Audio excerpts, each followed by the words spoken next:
Hi, I'm Mo. And I'm Damon. And we're having the Sex Talk.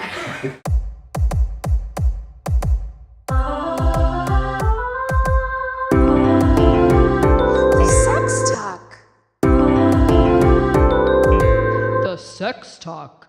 Today we're going to talk about a topic that I feel like has come up more recently, an awareness that I've had that loneliness, not something that you hear a lot talked about when people talk about mental health and depression and things like that, but that loneliness in and of itself is a form of trauma. We talk about the umbrella of depression. We talk about the clinical term we use is dysthymia, which is just this pervasive, low-grade, not feeling great.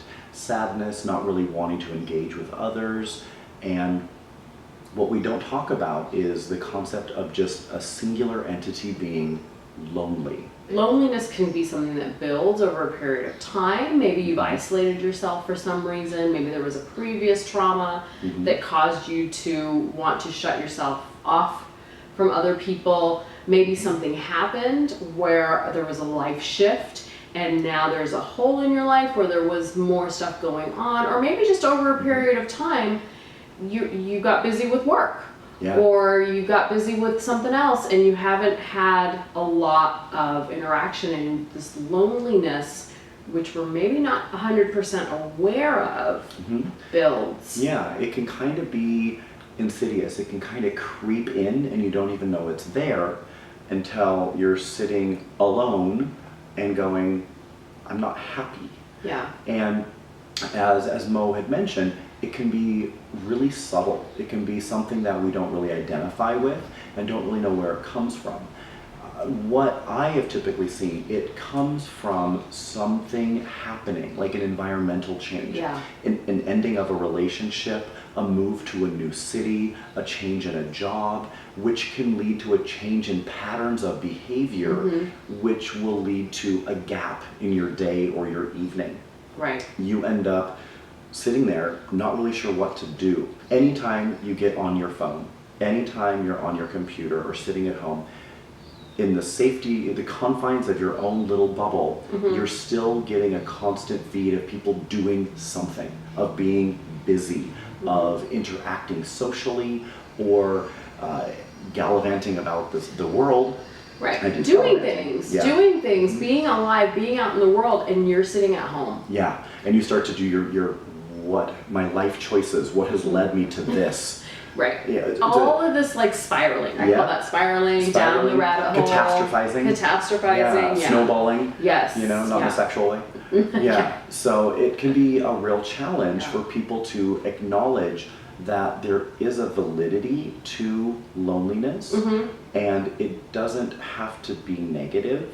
You can accept it, you can acknowledge it, and there's a way to process it without having to fulfill or fill something. Right. Turn social media off. That is absolutely step number one. Yeah. Turn off your television, turn off your video games, make plans with someone, go see a family member, go see a friend, go see a coworker. Yeah. Accept invitations when they come your way, even if it's not like your thing. So much. Go, because honestly, opening one door is going to open another door. Absolutely. The other thing is I think that people who've experienced like too much loneliness can feel desperate. Oh, yes. So this desperation and it might cause you to be like... Make poor choices. Yeah, act out sexually, maybe act out and spend money, maybe act out and, I don't know, drink and do drugs, So be aware of how that loneliness, which is universal, which means we're all feeling it, be aware of how that is manifesting in your life. Yeah, what the cognitive triangle, your thoughts, feelings, emotions, actions, how one begets the other, how it all comes together. If you're having a lonely episode, you get into your feelings create an action, and then the cycle continues. Yeah. So one thing I wanted to state is I love media. I love social media. Oh, me too. I mean, this is all on YouTube. Yeah. So I don't want to stigmatize social media because I believe there's a lot of positive that's come out of that. Right. However, everything in moderation. I myself have to be careful because I have that reflex. I'm Pick up sitting the here phone. doing nothing, my hand goes in my pocket and I'm on my phone. Yeah, me too. So breaking that habit is a good step to being self-conscious in a positive way of yourself and acknowledging your autonomy and independence, embracing that loneliness, knowing what it feels like to be lonely, and then processing it and going, I'm okay with this. I can change it if I choose. Acknowledging that loneliness in and of itself is natural and okay, Right. knowing you have the opportunity to change it if you choose to. Right. And recognizing that Yeah. loneliness doesn't have to be who you are. Correct. Right. It doesn't define you. Yeah. Vast majority It's of short the term. time. Yeah, it is short term. But the vast majority of the time, it's going to be a blip. It's not going to be something that's pervasive. And make sure that you have the appropriate support system in place or seeking help to get over that hump. 100%. And remember, we live on a planet with billions and billions of people. Yeah. So go out and find some people. And they Yeah. don't have to be the people that you thought they had to be, Yeah. or like the in crowd Oh my or goodness. this crowd or Yeah. whatever. There's so many more people out there. Like, we get stuck in bubbles of thinking like, oh, this is the cool crowd. And Or like-minded individuals. Right. Your immediate sphere of influence is here. Going that next ring out can blow your mind. yeah, and see how that changes, if that affects your mentality a little bit. Yeah, absolutely. Just a positive interaction and reframing from the inside. And again, I want people watching this to understand that we're not invalidating any form of significant depression or dysthymia or something where I'm not saying just change your mind, just change your mood. We Why understand can't you do this? Why can't you? It's not like that.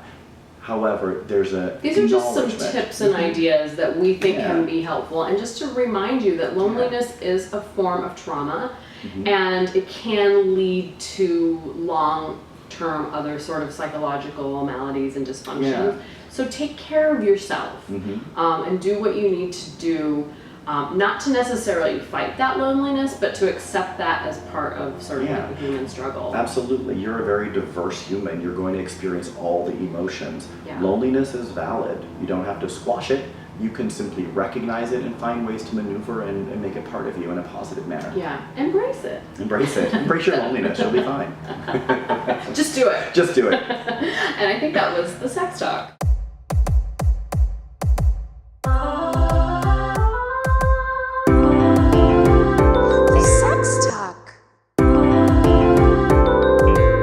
Sex Talk.